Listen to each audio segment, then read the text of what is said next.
Welcome, Rotarians and guests, to the Rotary Club of York, where our mission is to improve life in the city of York by connecting our club's diverse community leaders through fellowship, action, and service. I am your president, Courtney Piccolo, and as you guys know, we all start our meetings by reciting the four-way test. So if you please join me. Is it the truth? Is it fair to all concerned? Will it build goodwill and better friendships? Will it be beneficial to all concerned? Today, our opening song, God Bless America, and the pledge will be led by Leanne Wilson, followed by the invocation by past President Aaron Jacobs, and visitor introductions by Kevin Apnow. Please join me in God Bless America. God bless America, land that I love. Stand beside her and guide her through the night with a light from above. From the mountains to the prairies, to the oceans white with foam. God bless America, my home, sweet home. God bless America, my home, sweet home. I pledge allegiance to the flag of the United States of America and to the republic for which it stands, one nation under God, indivisible, with liberty and justice for all. Rotarians, please join me in a moment of prayer. Dear God, we give you thanks for gathering us today in the spirit of service above self. We ask that you bless this meal, the fellowship, and the program that we are about to participate in today. We ask that you bless our club leaders with a sense of wisdom as they conduct business in accordance with the four-way test. And lastly, we ask a blessing of abundance on all of our members, both those who are with us today and those who are not able to join us. All this we ask in your name. Amen.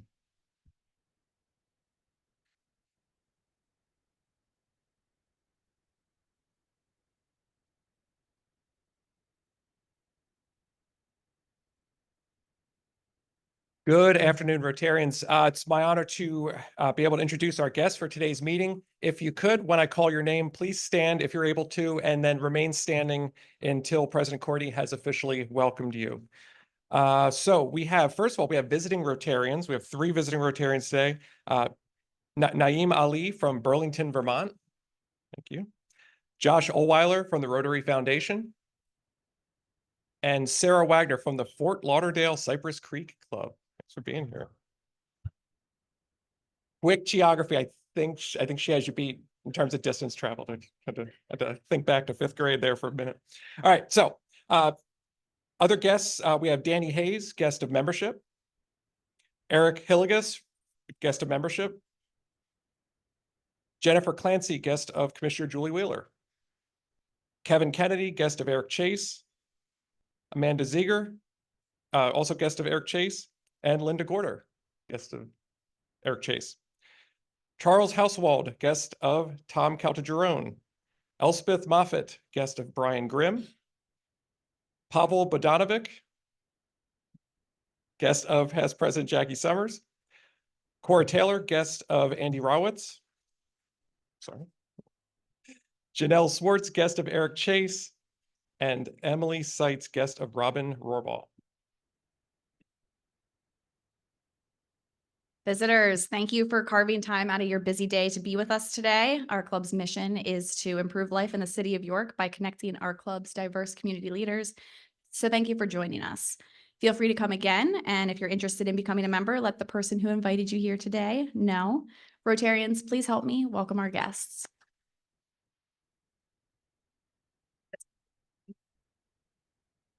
And now for some announcements.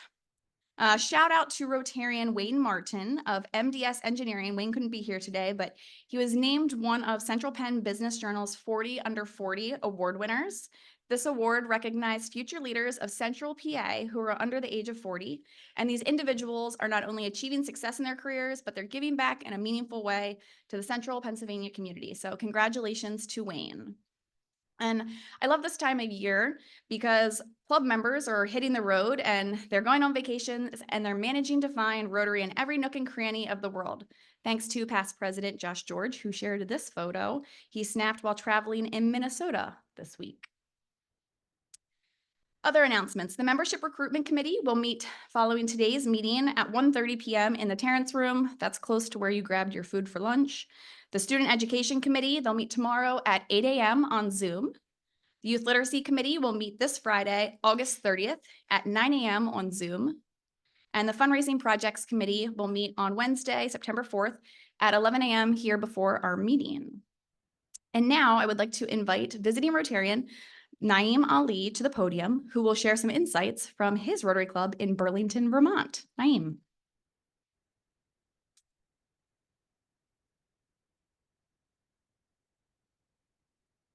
Good afternoon, everyone. Thank you so much for welcoming me here to York. My sister and brother-in-law actually live in York, so it's a pleasure to visit them and visit all of you. I just wanted to tell you a little bit about one of the projects that we do in Burlington, Vermont at the Burlington Rotary Club. It's a project called Imagination Library. Imagination Library was founded by Dolly Parton, the singer, and the goal of the project is to promote youth literacy. So every month for children aged 0 to 5, Imagination Library sends an age-appropriate book directly by mail to the child's address. And that happens every month until their 5th birthday. Our club in Burlington supports that by providing the funds for those books. That's heavily subsidized by the Imagination Library Foundation. So it's about, I think, 25 cents per book or so. So even a small, a few $100s goes a long way in providing a large amount of books for children who may not have otherwise access to those. So just wanted to share that and a potential idea for you guys to think about as one of your projects in the future. Again, thank you so much for having me.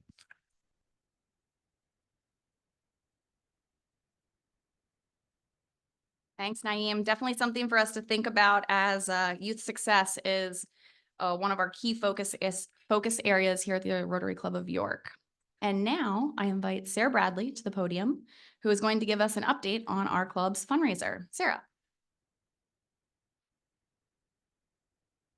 Thank you, President Courtney. Our Love for Community event is now only 12 days away. How many of you are registered to attend? Oh, I love it. Thanks. I appreciate that. For those of you who don't know, the Love for Community event helps put much needed funds into the intentional projects that the York Rotary Club does throughout the community throughout the year. Just a special thank you to the sponsors that we have so far.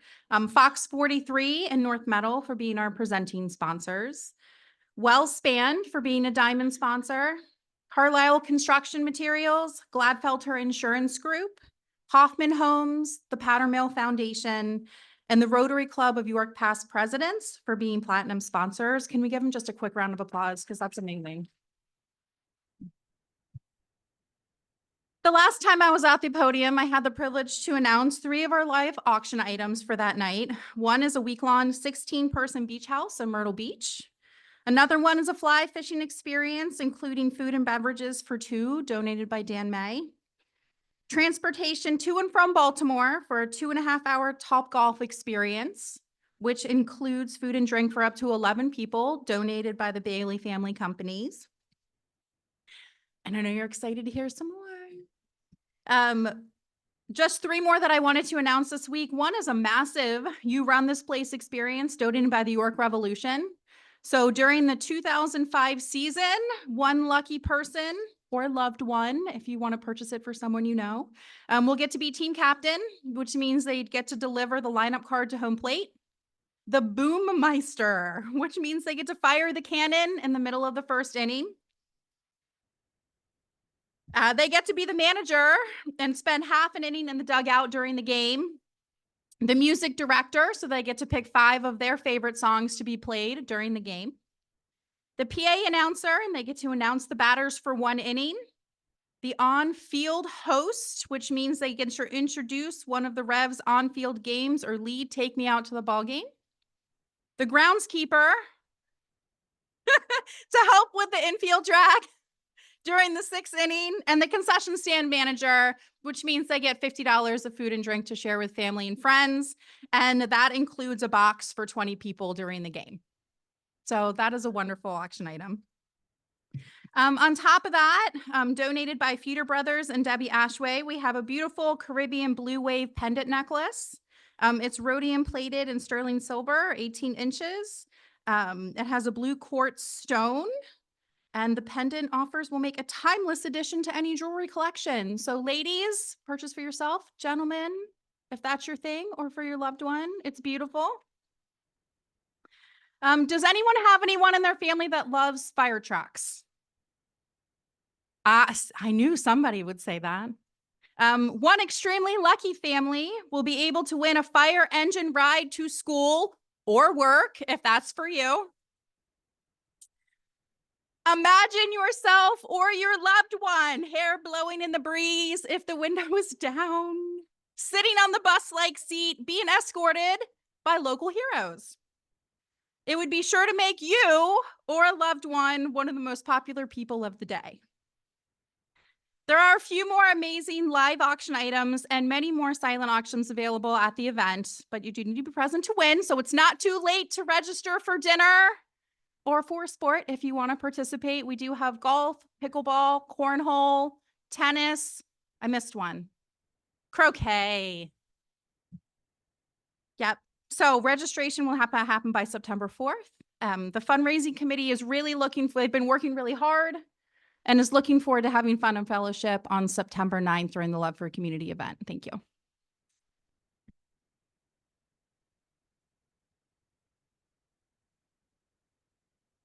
I want to extend my heartfelt appreciation for the incredible work that this committee has been doing. Last year at Love for Community, we had a record year raising $89,000 for the event. And we're still, as Sarah mentioned, 12 days out. And I'm excited to announce that we are currently on track to raise over $100,000 right now. So unless you want to go to school in a fire truck for $20,000. So this is honestly all due to the hard work of the fundraising committee. And I know we have a lot of new people on that committee. So the committee is made up with a lot of people that have been doing it for years and years, as well as a lot of new folks. So if you're on the fundraising committee, show of hands in the room. Well, there must be all out doing work right now, I guess. But, thank you guys very much. Your dedication and creativity and tireless efforts have truly set a new standard. And the success of this fundraiser is a testament to your commitment and a passion for making an impact in our community. So let's give them another round of applause. Now, show of hands. How many people like steak or salmon? Show of hands.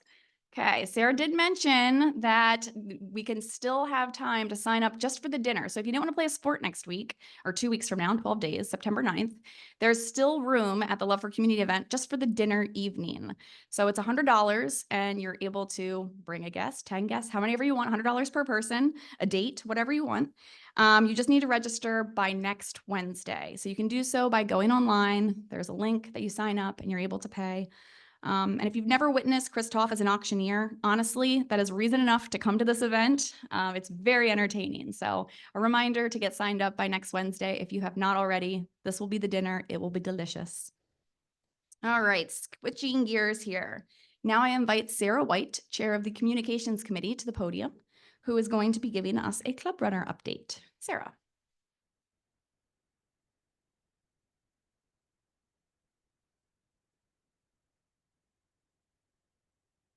Everyone's favorite topic, Club Runner. Yes. How many of you have signed up and actually ever logged in? Because there are a few of you who haven't.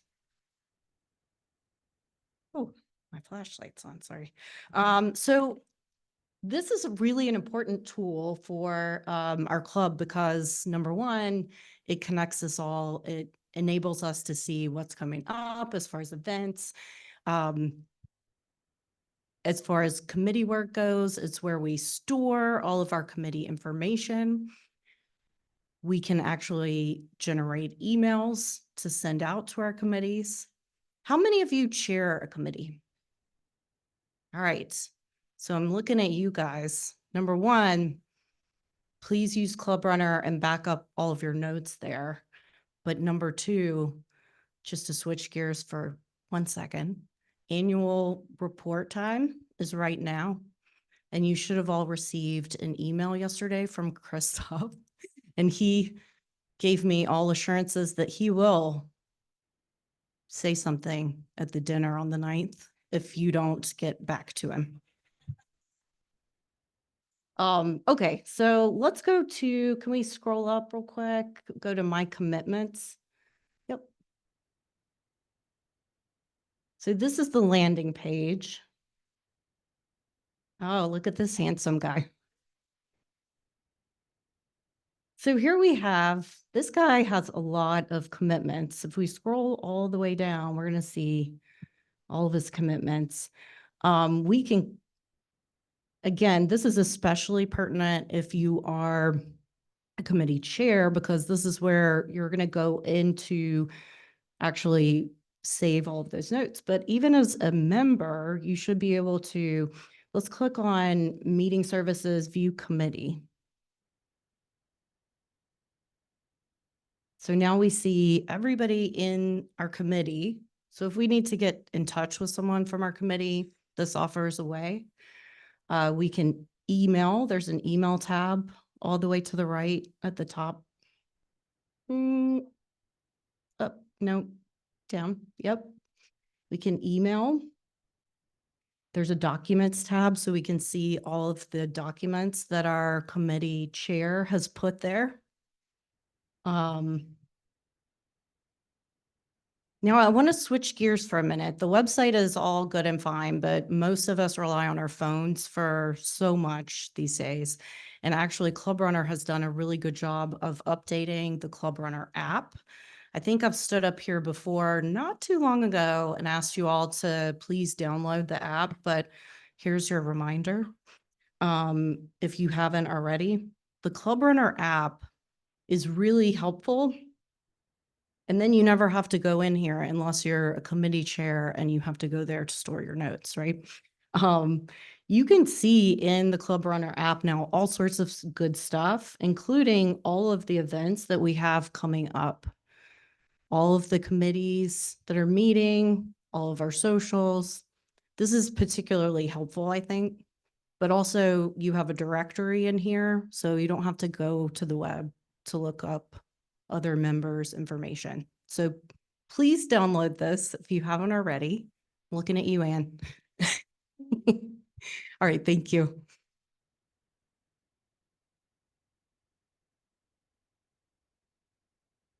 Like Sarah said, Club Runner, it streamlines the communication, it organizes our activities, and it keeps everything and everyone informed. So in addition to Lynn and Heather, it really is the backbone of our club operations, managing everything behind the scenes. So by using it effectively, we ensure our efforts are coordinated and our members are engaged and our impact is amplified. So I encourage you to make this a valuable resource. As Sarah mentioned, it really is super useful. So if you've not been in Club Runner, take the time. And if not, reach out to Sarah, Chair of Club Communications, and she can help you get logged in. And now I invite Tom McCracken, the birthday boy, to the podium. He's going to kill me for saying that. He's going to be introducing our speaker today. So Tom, happy birthday. Welcome to the podium.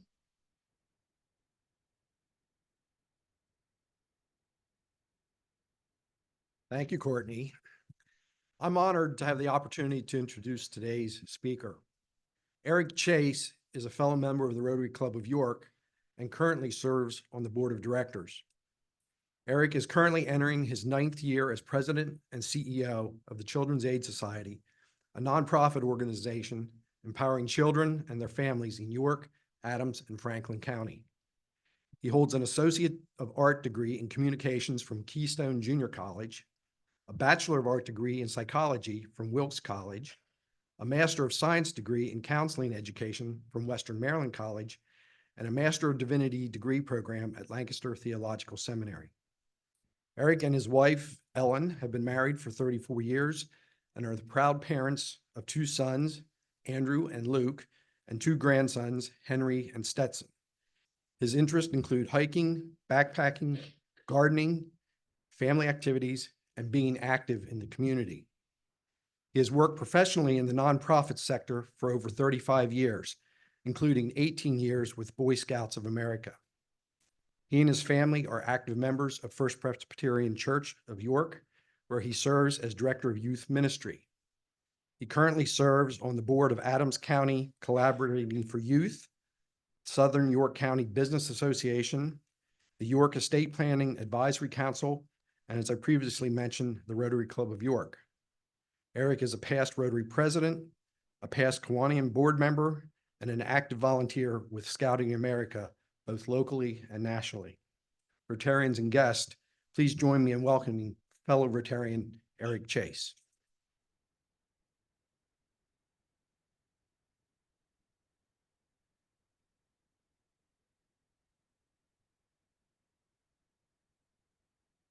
Well, thank you. I'm humbled and honored to be before you and not delivering the invocation this afternoon.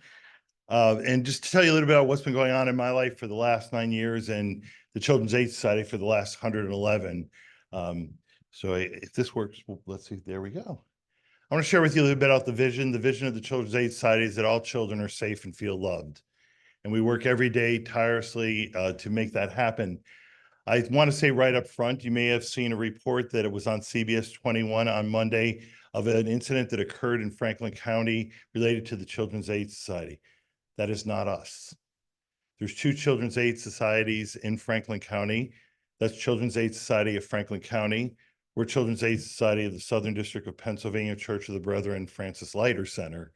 And I'll talk a little bit about the history of how that happened. Back in 1913, the Church of the Brethren charged all of its churches to start Children's Aid Societies to serve neglected, orphaned, and indigent children. One time we did a brochure and accidentally indigent got put to indignant, and I said that's a different kind of child. We may serve those too. But I just want you all to be assured, so no one has to ask me that question. It's not our organization, okay? But we do work with it. All children are safe and feel loved. Our mission is empowering children and their families to build stronger, healthier lives. And I'll share a little bit with you today of how we do that. I want you to know, I love what I do. I love what I do every single day. And I'm allowed to empower children and their families in ways that you just can't imagine. And one of the ways I get to do that is through our value systems, by demonstrating compassion and meeting families where they are. And sometimes that's really hard to do.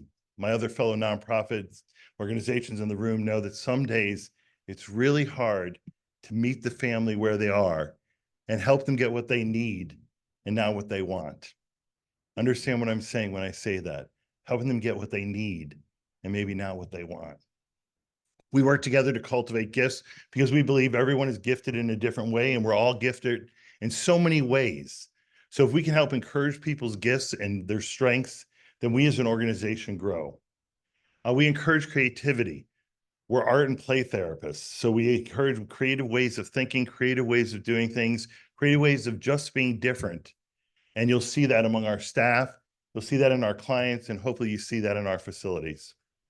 When we were setting the values about 8 years ago, and I presented Play Joyfully to some of our board members who are in the room, Tom is one of our board members, Adam Saubel is our chair-elect, and Michael Schutte is also in the room. There are board members. But when I was presenting this to the strategic group, they said, play, you really want to tell the staff to play every day? I said, we're play therapists. Yes, we're going to play every day. But it's also about having fun at your work. Kevin Carroll wrote a book called The Red Rubber Ball. And in The Red Rubber Ball, he says, happy is the individual who you do not know when they start to work and when they start to play, because their play and their work is one and the same. I want you to know, don't tell my board members, I play every day. I go to work and I play and I have a good time and we laugh and we enjoy what we do. We also work together. We really embrace team. The whole thing of together, each achieves more team is really true in our organization. And some of the things I'm going to share with you today are because of the great teamwork of our team. And then we act professionally. It used to be part of our mission statement that we acted professionally and we demonstrated compassion. And when we put that in our value set, we took it out of our mission statement and shortened it. But we still continue to work in a professional way in a professional environment. Therefore, my comment when I started our presentation today. So this is a map of the Southern District of the Church of the Brethren in Pennsylvania. And as you know, we have 4 centers, 2 in York, 1 in Adams, and 1 in Franklin County. And these are just kind of the locations that we're in. We are one of the leading childhood center creative art and play therapy services in the region, and we are one of the only medical assistant art therapy. So when people come to us, if they don't have medical coverage, we can help them do it. It is a medical model for therapy and psychotherapy. We serve as a beacon of child abuse prevention. We partner with a lot of other organizations in the room to continue to hold that up. We host 1 of 3 crisis nurseries in the state of Pennsylvania. And at this point, we are the oldest. The first one that was in Philadelphia had since closed. There's another one in Philadelphia and Jeremiah's house in Pittsburgh that was modeled after us. We're 1 of 90 in the country. And I'll talk a little about when we were started. But in 1913, we were organized at the home of Sudie Mae Wingard. How about that name? Sudie Mae. For those of you that have children on the way, think about that for a name for your daughter, Sudie Mae. We don't name our kids those anymore, but Henry's coming back. My grandson's Henry.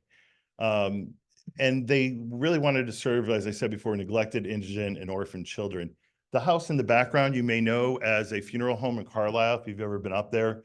It was a funeral home. We purchased it. It was our orphanage for a long time until regulations occurred and churches no longer could keep orphanages, and orphanages went out of, I guess fashion is the best way to say.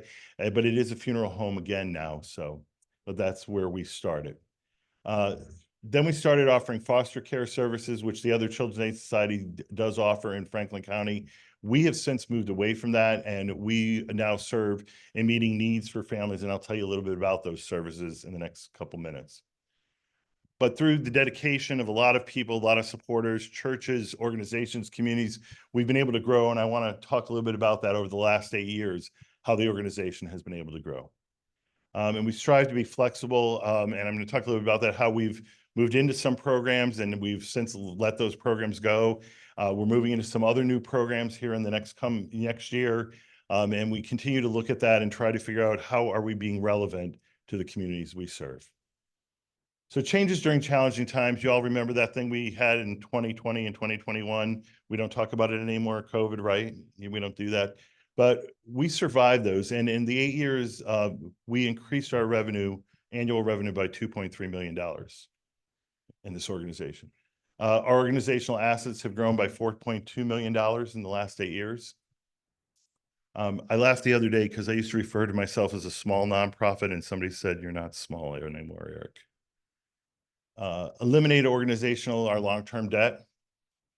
We increased staff salaries and benefits by over $500,000. We increased staff side from 26 full-time and 11 part-time to 40 full-time and 11 part-time. And we have 10 new positions on the horizon with our development that's happening.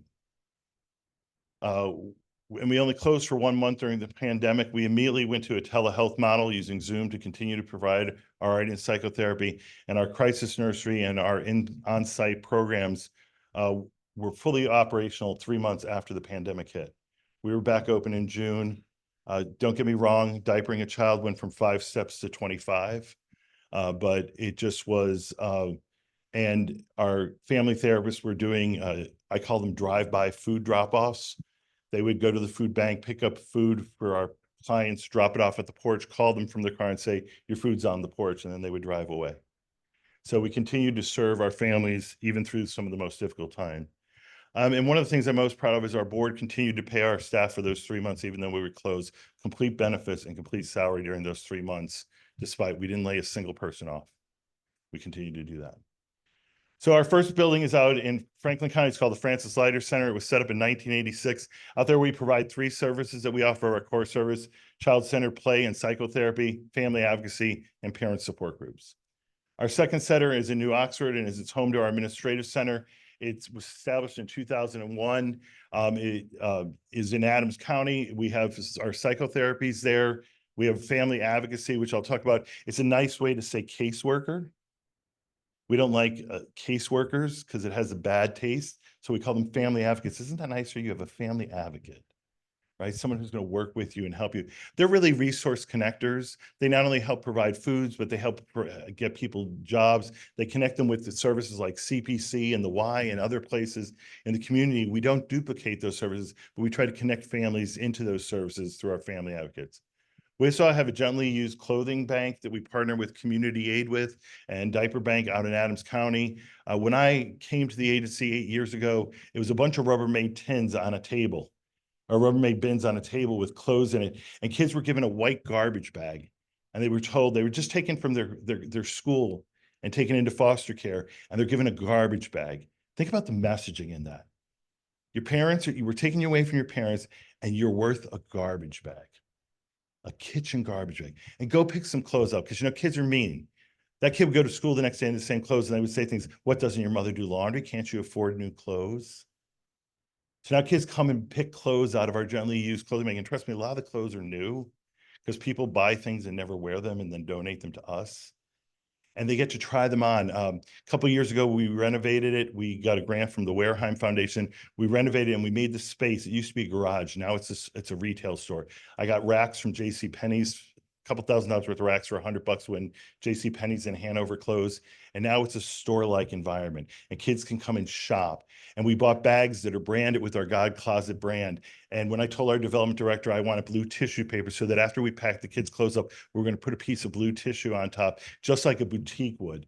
And he said, isn't that like frivolous? That's like 50 cents a bag. And I said, no, because it's the difference. I'm not saying you deserve a garbage bag, but you deserve a boutique experience, even if you're not paying for those clothes. Now, I don't buy my clothes from boxes. I don't pick them from boxes unless my wife orders them on Amazon, right? But having children have that, and there was this little girl, I'll just tell you a quick story about her. She was leaving our God's Closet, and as you know, as we're entering into the school season, most families will spend about $80 to $100 more on clothing and school supplies and those kind of things. And this little girl was going out with 2 of our bags with the blue tissue paper and in the logo and her clothes, and she said, I just got new school clothes. They were gently used, but to her, they were new. And she was beaming from side to side. I said, honey, that's great. And she goes, I'm going to kindergarten. This is amazing. And I almost wanted to melt, because that's how we make a difference in empowering children and their families. It's also home to our administrative services, which is the boring stuff, the finances, the accounting. Doug's group comes and visits us once a year there and makes sure everything's on the up and up. But community engagement marketing is all out of that facility. And I just want to introduce to you a couple people that are in the room. They were introduced as our guests, but Linda Gorder is our director of marketing. So Linda, if you would just wave. Amanda Ziegler is our director of community engagement. So her job is to engage the community with us and to engage us in the community. And one of the things we're doing this year is, rather than being one of the projects for York County United Way's Day of Action, our leadership team is actually going out and being one of the teams to work on a project for another nonprofit. So we want to be seen as an organization that's not only taking from the community, but giving back. And then Janelle Swartz, who's my most seasoned person, has been with us over 25 years as our director of our Crisis Nursery at the Lehman Center. So Cornerstone Youth Home, some of you may know Sarah. She was the first director of Cornerstone Youth Home. About 2 years ago, they merged with us and they became our program. It's a home in our community that has driven solutions of families that are experiencing homelessness through the McKinney-Bento Act. Kids come and stay with us from Sunday through Thursday.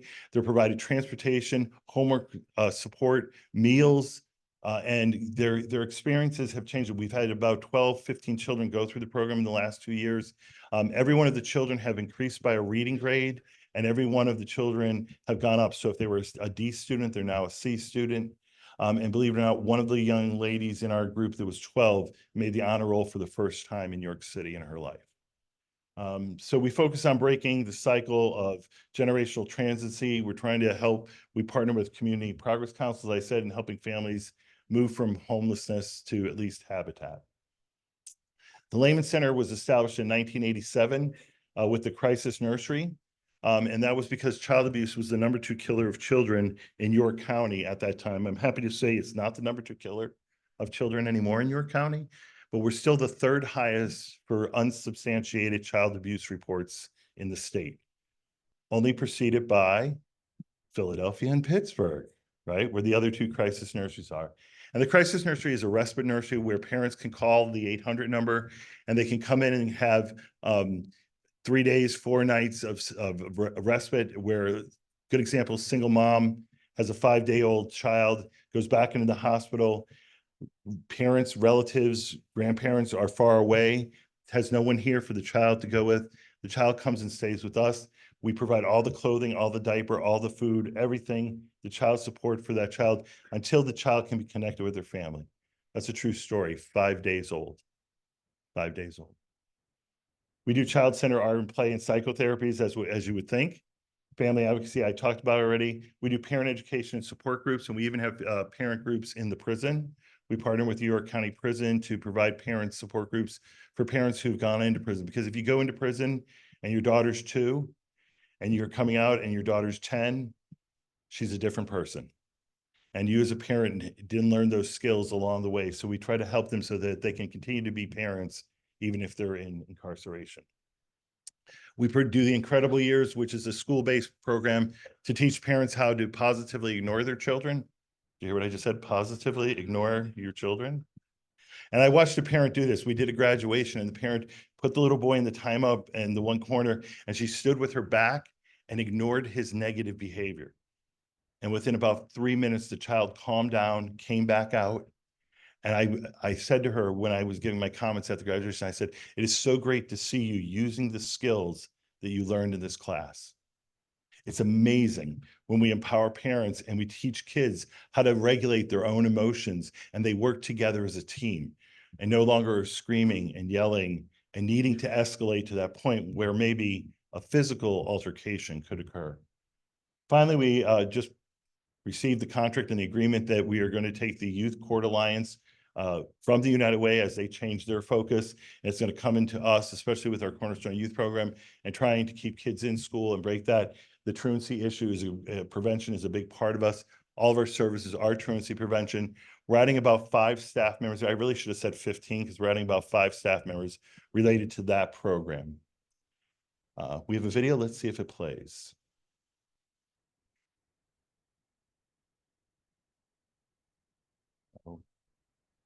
We may have to switch to the other video if we can't get the sound up. We have a backup. Hi, I'm Dan, and I'm a children's worker here at the Children's Aid Society. And today we're going to take you on a tour full of stories through the halls of the Lehman Center so you can see for yourself the need they have and the care we give. We would like to show you a small taste of the Lehman Center and what it looks like so you can get the inside scoop and see the difference.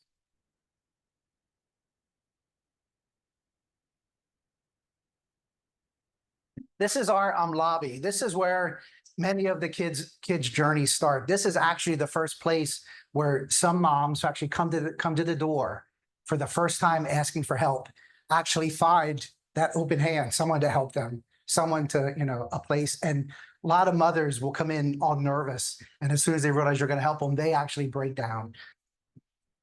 The next part of our journey, the parents leave the office and the families come in and they come in the intake office. This is where we have to fill out all the paperwork. Now, once we leave this part, then the real fun part starts. We actually have lots of fun things for the kids to do. The walls are trying to be painted so they can be active and fun. This room, the kids call the jungle room. We call it the jungle gym room.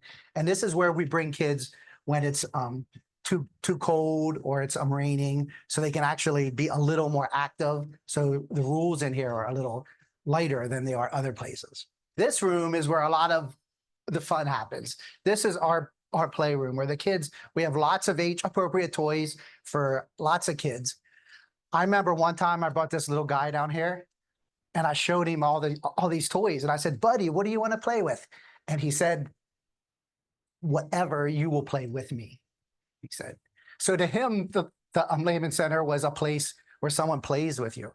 And back here at this little table here, I was talking to this little girl and I came in and she said, Mr. Dan, my daddy is in prison again. And I said, oh, I'm sorry. And she said, but at least I have you. So to us, we don't really replace missing parents. but we can provide a piece in that support. And that little girl recognized that. She knew that we were a place where she could have some of the comfort that she would get from that missing parent. That little girl used to sleep with my hat, so I couldn't leave while she was sleeping. She used to say, "Mr. Dan," she said, "when I wake up, you will be here and you will love me." Out here is our play yard, and the kids love coming outside. And as you can imagine, after a long day with lots of kids, having all these toys to play with is a really nice thing. They can draw on the walls with chalk. But we had one little girl one time, and she kept wanting me to hold her. And she was kind of big. She was 4. I would hold her when I could. But then one time she whispered in my ear, she said, "No one at home ever picks me up." She said, "You are the only one who ever holds me." She said, "You are the only one who ever holds me." What was the Lehman Center to that little girl? It was the place where she was held. That's an impact. One of the great things about the Lehman Center is we tried to reach these families before something bad happens. We try to intervene in their lives to provide the support to keep families together, to give moms the break, or dads to give families the breaks that they need to be better parents, to get that extra respite. Parents that don't have a big support system. We're like these kids' grandparents. There's a boy here now, and like lots of kids, they call me Pop Pop. And that's what I think we're like. We're like the aunts and the uncles and the grandparents that a lot of these kids don't have. This is the bedrooms, and we try to make them as inviting as possible. So they're both cartoon themed. They're Scooby-Doo and SpongeBob. And as you can look around, you can also see we have all these clothes. When parents bring their kids here, they don't have to bring anything except for the clothes on the kid's back. So we will actually, moms will give, or dads, the parents will give the kids a bath. We will give them our clothes, and then we'll wash the clothes that they came in on. So they'll wear our clothes while they're here, and then when it's time to go, we'll put their clothes, which are now clean, back on them. So the parents literally have to bring nothing. They don't have to bring diapers, formula, food, clothing, anything. We provide all of that.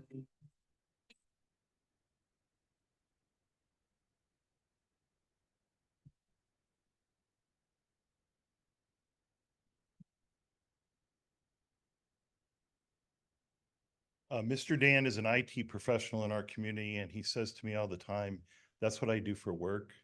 My passion and career is my part-time job at the Lehman Center." And as you got to meet with Dan, we do have a strategic plan, and I just want to say to you that the focus is on trauma, healthy centers. We're looking at diversity. We're looking at how do we do the best with our programming and continue to serve the community this way. And then governance is a huge part of that strategic plan. But I want to talk to you just for the last 5 minutes about our future plans to empower. We're building a new $6.9 million project. I want you to know that was a $3.5 million prior to the pandemic. Estimated 20,000 square foot, 2-story building in the parking area. When I told the board after 1 year on the job that this was something I wanted to do, they told me I was crazy, but they're like, "Okay, Eric, you go do it." And they said, "If you raise $4 million, we'll agree." Well, it's going to have a 60-space early learning childcare center that was added after the pandemic because people are working from home. We didn't need all those office spaces. And I had all this space. I'm like, what am I going to do with it? What does the community need? We're also going to do a 3rd shift pilot. You heard Kim Bracey talk about that at the YWCA. We have a conversation set up with Harley on how that could work. And I just want to introduce you. You met Kevin Kennedy. Many of you know him. You know who his significant other wife is, but Kevin has just started with us on Monday. I brought him back to York from Lancaster. He left for a little bit. He's now seen the way, and he's come back to York as our vice president of childcare services. And one of his responsibilities is I'll build the building, and then he has to figure out how do we get them to come. So I will build it, and he will get them to come.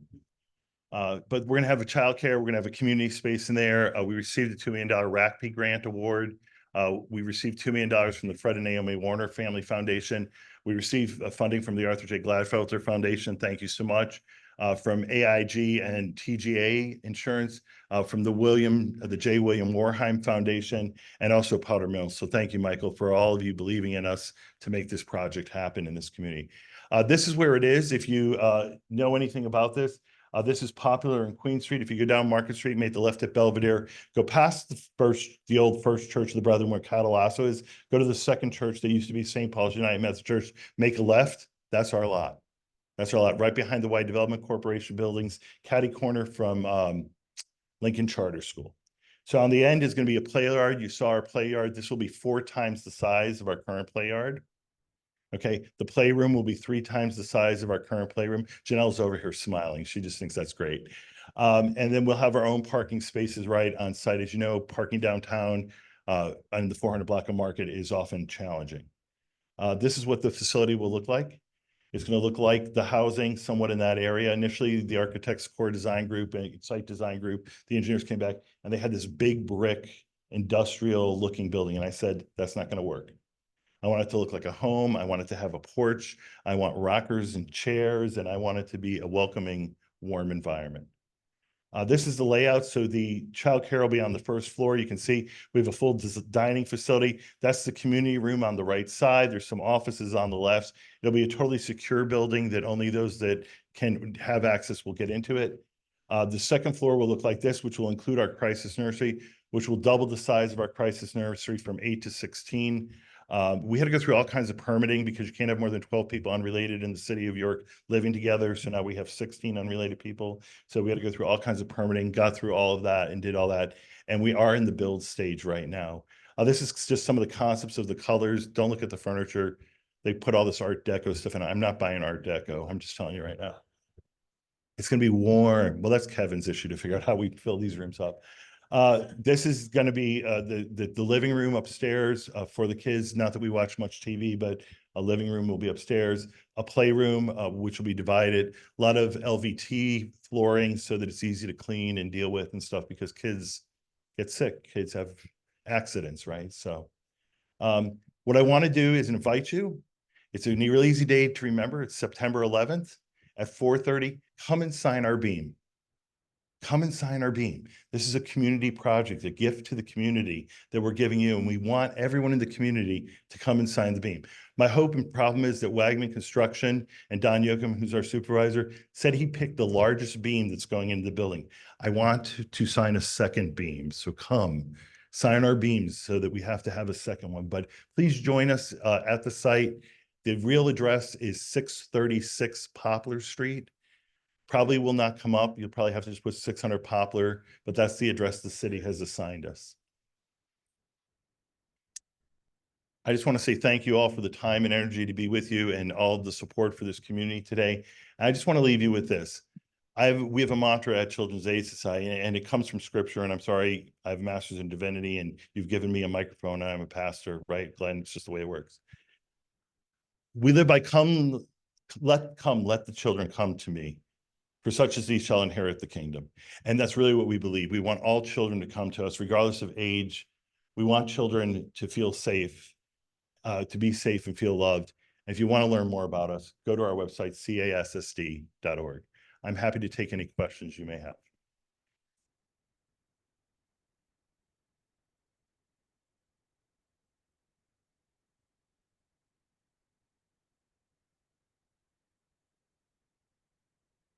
Until Courtney comes up and throws me off the stage. Thank you so much, Eric, and for all you're doing for our families and our community. I'm wondering if volunteers can help your efforts, and if so, what kinds of things do they do? Sure, and that would be Amanda's department. She screens all of our volunteers. The easiest way to get to volunteer with us is to go to our website, cassd.org, click on Engage and Volunteer. It'll list for you all 4 of our centers. It'll list for you different opportunities you can do. We're looking for tutors, obviously, at our Cornerstone Youth Home to spend time with kids, to come out and play basketball with kids, to do those kind of things at Cornerstone Youth Home. At our Crisis Nursery, we do welcome volunteers in. There's a little more of a screening process there because of the nature of it. I'm sure when we open our childcare facility, we're going to need some volunteers there. We also often need office volunteers to help us with administrative, don't we all, in nonprofit, right? Sometimes it's just stuffing letters and putting them in envelopes. So if you're interested in volunteering, and I'm always looking for good board members. So if you're interested in board service or something like that, the easiest way again is go to our website, click on engage, click on volunteers. It's all listed there. And then Amanda will follow up with you and get you screened through our process. Other questions? Eric, can you talk a little bit about numbers of children served, numbers of families served in your current capabilities, and how that will be impacted with the new facility? Sure, absolutely. In our current facility, we can serve up to 8 children a night. The new facility can serve up to 16 children a night. Currently, we serve no children through a childcare experience. And some people would say that I'm probably crazy for trying to open a childcare in the environment we're currently in. But as we've heard from some of our fellow Rotarians, this community lost, was it 58 childcares, Brian, I think? And we have 85% of our kids that are not in high quality childcare. So we're going to serve 60 more kids that way. Our numbers are all over. Our family advocates probably serve close to 100 and 125 families a year. Our crisis nursery, we probably serve closer, what is it, Janelle? How many families do you think? 200? But the astonishing number is that we serve almost 25,000 hours a year of child care that's absolutely free to those parents. So think about it. Anybody pay a babysitter? How much do you pay an hour times 25,000 hours? That's the gift that we give back to the community every year. So we are serving, and this new facility is going to allow us to serve more kids, more families, and also serve in ways we never did before. It's also going to give us a place in the community where we can host trainings and United Way meetings and stuff like that. We're currently in our new Lehman Center, or our current Lehman Center, which is a 125-year-old historic building in the 400 block of Market Street. It's just tough to do that kind of things with parking and stuff. So we'll have a parking lot and we can serve the community in that way. And once we're open, if a nonprofit wants to use us for training and stuff, that facility will be available to you. Eric, thank you for everything that you're doing in the community. It's remarkable work. Can you speak a little bit about the church affiliation piece with the organization? Obviously, deep roots with the Church of the Brethren. What does that look like today? How does that intersect with who you're serving or who's doing the serving? Can you speak to that at all? Sure. And it's kind of it's a quirky way, the way it looks. Thanks, Glenn, for that question, because often people see that in our logo and they're like, okay, so the Southern Church of the Brethren owns you. That is correct. They're our corporate entity. Our corporate bylaw, or our corporate incorporation, is through the Church of the Brethren. And once a year, I go to the next month, I'll be going to the annual conference, and they'll approve our finance and approve us to exist another year as the corporation.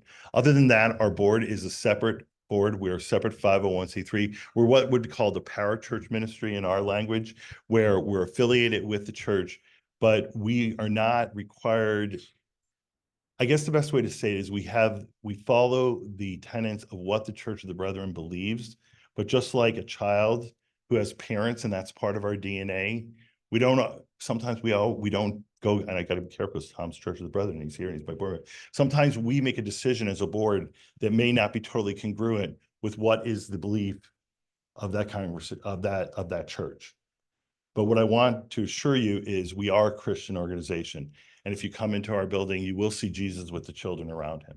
And that's what we espouse. We espouse that compassion of, and I'll just speak for myself, from Jesus Christ. And the thing for me, the reason I start out with saying why I love what I do every day, it's not only the families that I do it with, but this is the first job in my life. I didn't have to separate my secular and my Christian life.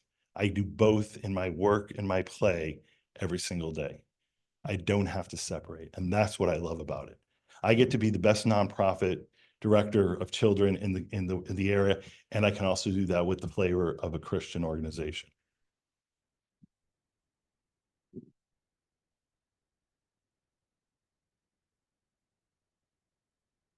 Online.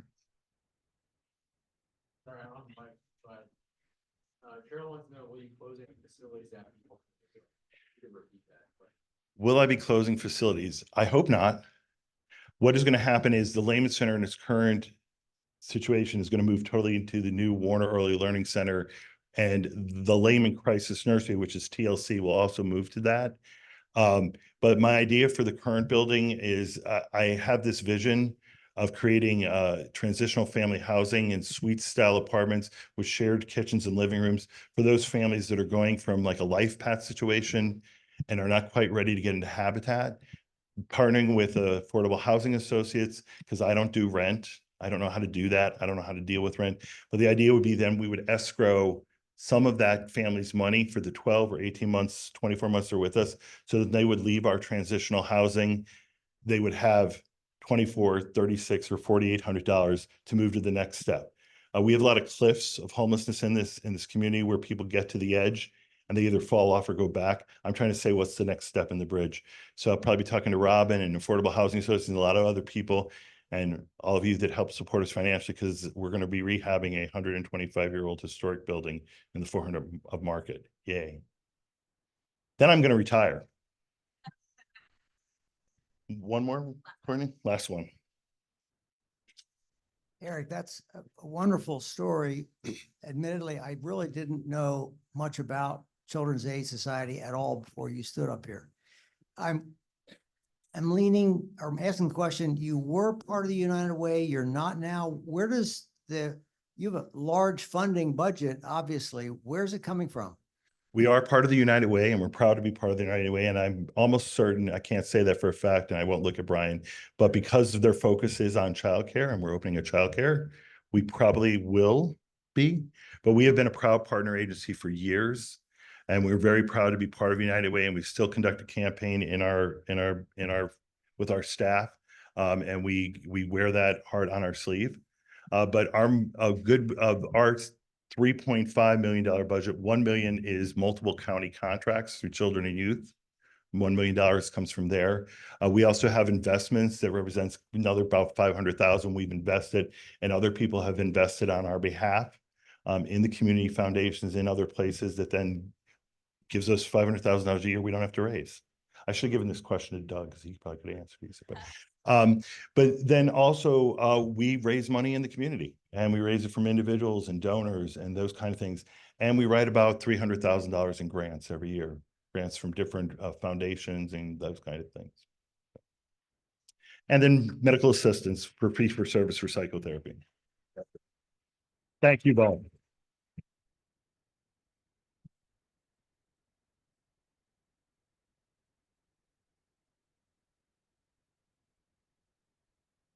Eric, your insights and passion for the mission of the Children's Aid Society are truly inspiring. Your leadership and dedication are making a profound difference in our community, and you're living out service above self all day, every day, between your work and your play, through your full-time gig as CEO at Children's Aid Society and your volunteer role here at the Rotary Club of York as a board member and chair of the Youth Service Projects Committee. Given that one of our club's key focus areas is youth success, your presentation today was especially valuable as it provided us with a deeper understanding of the impactful work that your organization is doing to support children. So thank you again for being here today, and thank you for sharing that with us.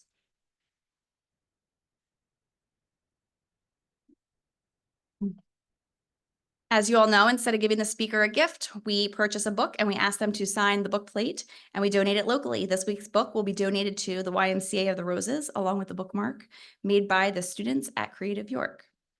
Next week, we will hear and welcome from our District Governor, Paul Thompson, District 7390, District Governor Paul Thompson. Paul has served as president of the Hershey Rotary Club, as a member of the District Global Grants Scholarship Committee, and has also been very involved with the Rotary Youth Exchange Program. As our district governor, he oversees and provides support to the 46 different clubs that are in our district and approximately 2,500 members that make up our district. Paul will speak about the relevance of Rotary to the individual, the club, the community, the nation, and the world, and the role of Rotary in the world of 2030. He will explain how this directly impacts every aspect of the purpose, function, and the mission of the Rotary Club of York. This meeting is now adjourned. See you all next week.